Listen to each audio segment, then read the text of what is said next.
ويدي ما بين العرس السرور. يدين بالأمر السرور. يدين بالأمر السرور. عيمك يا أول وجع ما تعبنا ويا ما أنا سنت بلوش. كيف الكلمة؟ واليوم يا قايد ولد مهدي جينا داخل عمرنا. الله أكبر. ما عاد يكفينا. كم بيكفينا معه. واليوم يا قايد ولد مهدي تعبنا ما عواد يكفينا المعاش. الناحية هذه يدي ما هي شي نفس الناحية هذا. لا تسجلوا تفضحونا. أنا هذه أقول لكم خلونا سكتة ولا قد يسوى عن نسجل. بارك الله في عرسكم ودايما في العمر السلام يا عبد الرحمن. بارك الله في عرسكم ودايما في العمر السلام. أقسم بربي يا فرحنا من فرحكم دايم على مر العصر. أقسم بربي يا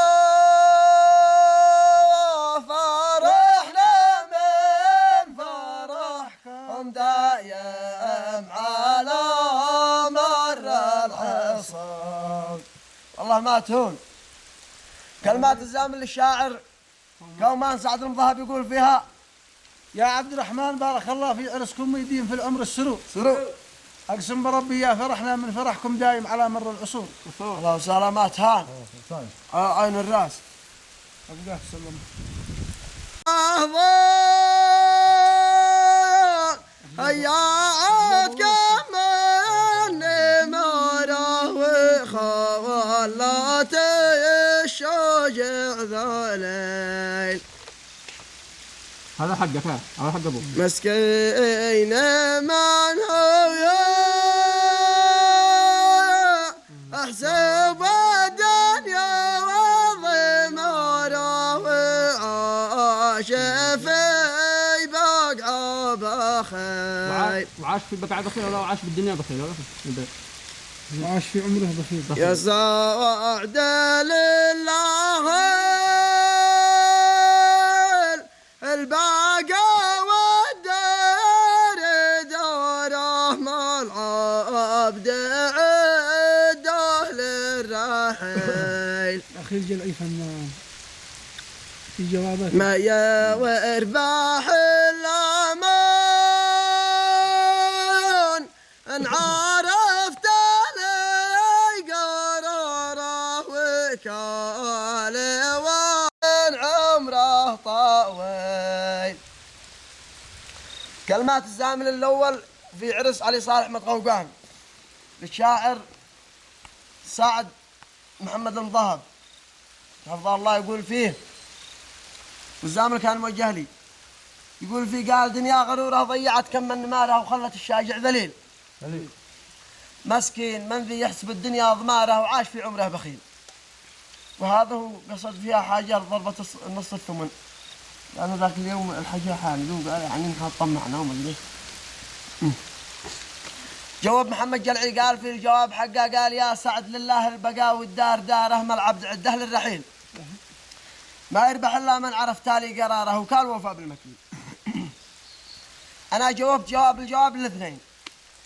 قلت: حياه في أشبال الصحاري والقفاره شفيت والقلب العليل. مغرور من قد ضاع في دنيا الخسارة وحاسب عمره طويل. وزامل المعهد هذا بعد ما تزوجت كنت ماقر، كانت خيالي نشم المرض يجي مع الريح. في المعهد في بوسان. والمعهد في بوسان دي ندرس معهد وعظ وإرشاد تحفيظ القرآن بعد ما ختمنا، بعد ختم المصحف القرآن الكريم يدرسوا في هذا المعهد بعد الشهادة الثانوية العامة. فدرسنا هناك دورة وعظ وإرشاد. أنا وولد خالي بعدها كنت أسير وجيه وهكذا، والنخس دي تكلفت على النفيسة دريته. قمنا عدينا، أنا في البلاد جاء خالي بالعرس وصلت يقول ها يا أنس لا تغيب، ها يا أنس كن لا تغيب شيء من المعهد وتجعل أيامك سواء. لا قد ضويت البيت ذي حلالك المرغد وضعت في بحر الهواء. أنا لا قد وصلت شميتها النخس. تخيلك من اختبر ولا فلا اختبر، من درس ولا فلا درس. كيف نحيته؟ يا أنس لا تغيب شيء من المعهد وتجعل أيامك سواء. وين هو يا أنس كل تغيب شيء من المعهد وتجعل أيامك سواء. لقد ضويت البيت ذي يحلالك المرغد وضعت في بحر الهواء. الجواب جوب محمد ايش؟ قال انا اشهد انك، قال يا مرحبا يا ابو علي ما يدكم المرعد. اديت هالزامل سوا، وانا اشهد انك فاهم ايش السر والمقصد والقلب عاطش مرتوى. وانت جاوبته؟ وانا جاوبت. كيف قلت؟ صلوات الله على رسول الله. انا جاوبت لما ضربتها فال على نفسي، قلت والقلب مجروح اكتوى. أنا ضربتها. دارت فال جرح من صدق الولي. اقدر اقول لك عين. أنت بخير عليك. اشترحت حتى على المتكا ما بلدت الكلمه حجر لك عاف. يا مرحبا يا ابو علي ما يتكمل مرعد اديته الزمن سوا.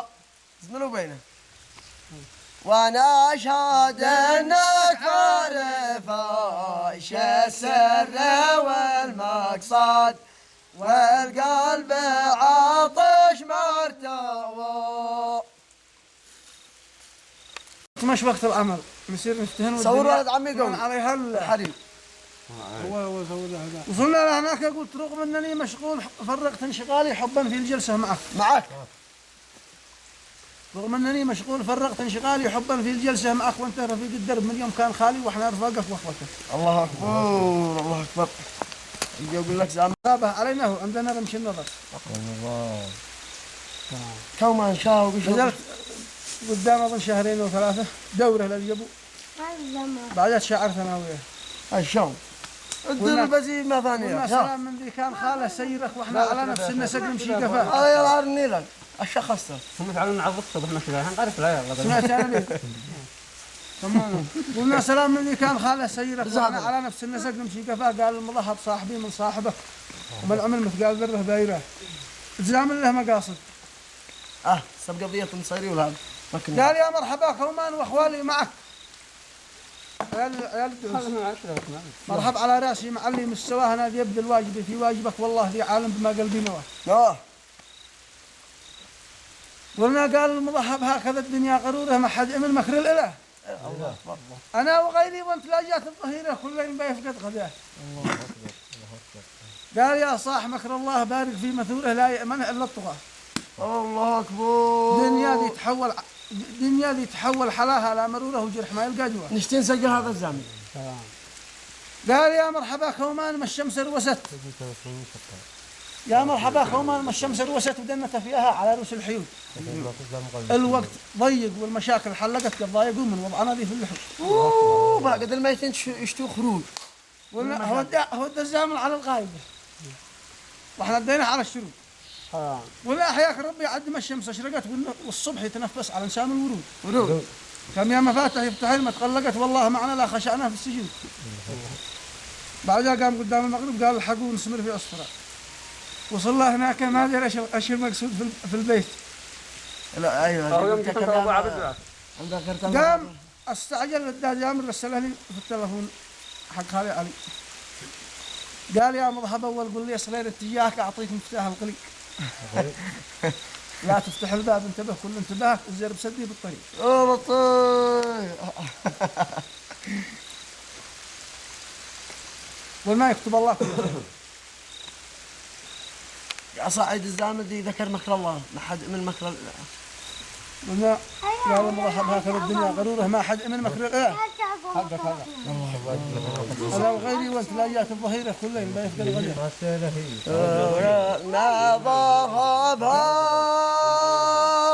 كذا الدنيا غروره ما حد من مكر الاله. شوقي ابو نجم اسمعه يعجبها الزوام ذهن على الله. قال يا المذهب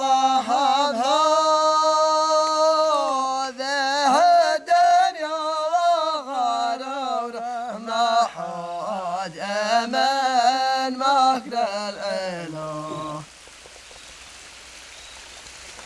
انا وغيرنا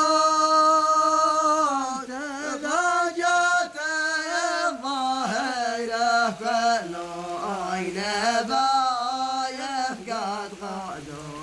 نعم الجوع هذا ما يصبر الانسان. كيف جوره لا يامنها الا الطغاه. اوه الله اكبر. نعم دنيا اللي تحول حلاها لا مروده ويجي الحمايه القادوه. يا صاح مكر الله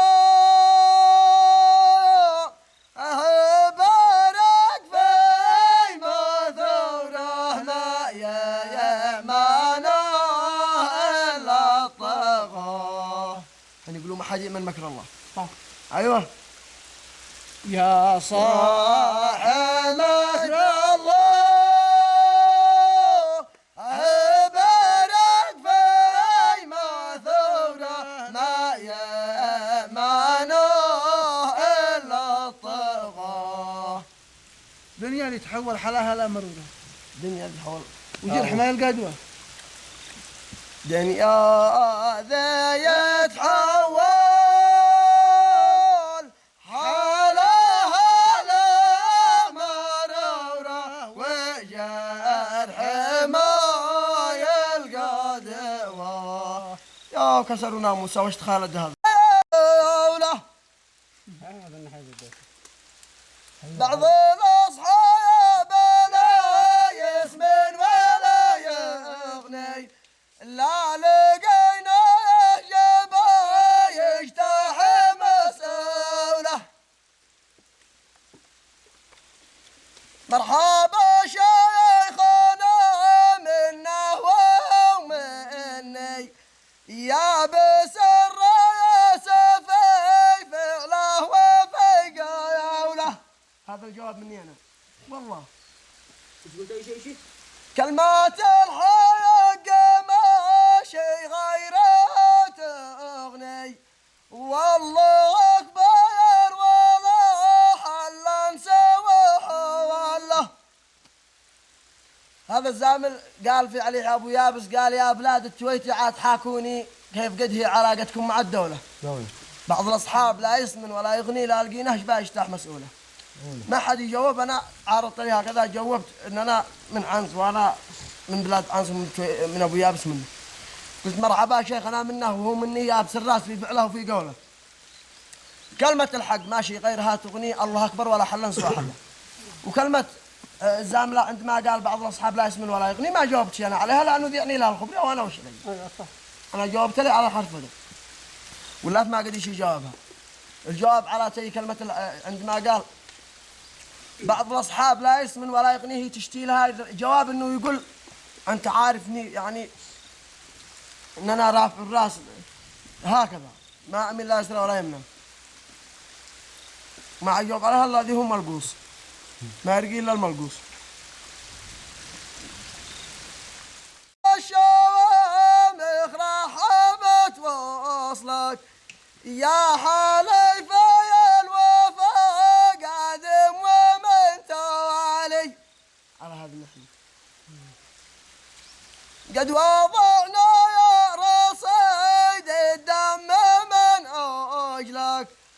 كل شيء في سبيلك يرخص الغالي.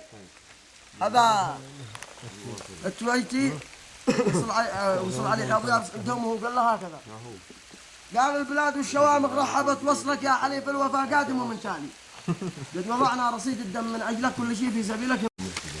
الجواب من بزيك يا سمي جدك يا مطوع بقومك حزب دجالي، يد حمت والأخيرة طورت لرضك واثمرت واصبح الضيق بها سالي. عشت يا من كتب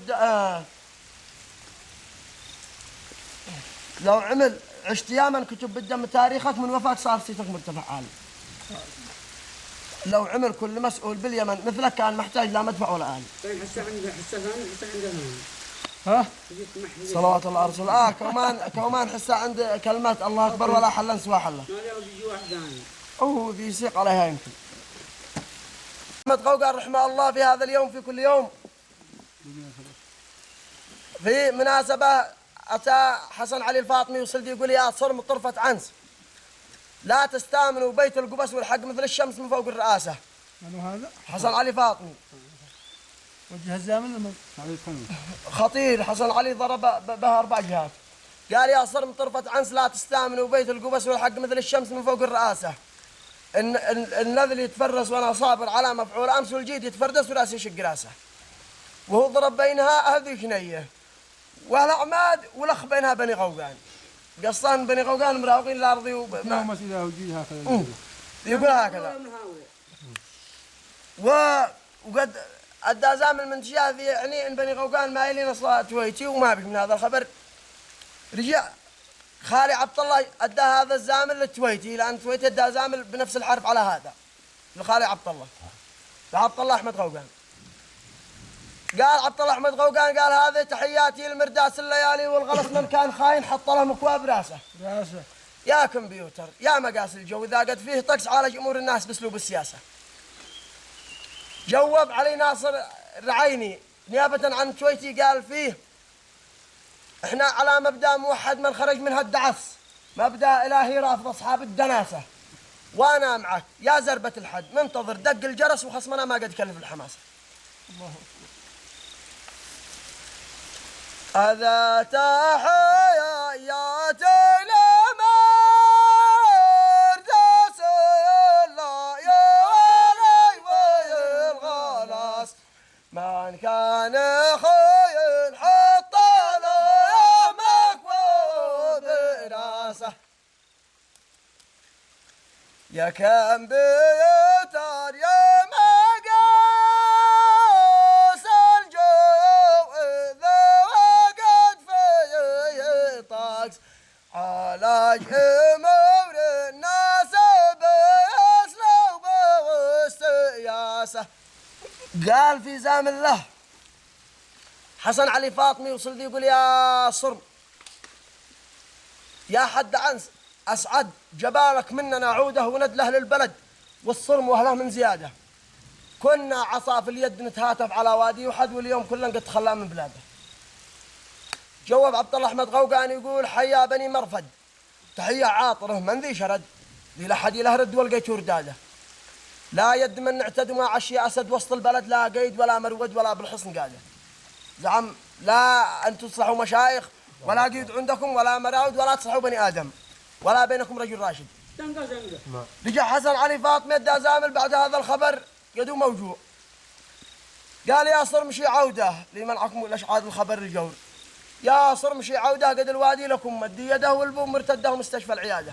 هذا الحار زعم لو تاخذ الجودة تسلم كل من في مرقده وذي شرد وحده. زعم عبد الله أحمد غوغان يسنب بانفراده وبني غوغان. جواب أبي عليه ناصر صالح غوغان يقول فيه قد كل من وحده وما داخل فؤاده جمده يدفع على فرده إذا ماشي قعاده. لا ما بش قعاده بزب البطانية لا مات. قد كل من وحده وما داخل فؤاده جمده يدفع على فرده إذا ماشي قعاده. أرخيت والشده وعادك ماسكي للجي ودا ما حد كسر زنده ويرضى في بلاده إلا أنت. وفي المناسبة كانت زواجة بنت المظهر بنت عمرو الخبير لا بل فاطمة. وصل خالي عبد الله يقول في زامل قال سلام منا هب يا ميثاق صبيان العرب من نهضة تركبوا له نحوه زويبة.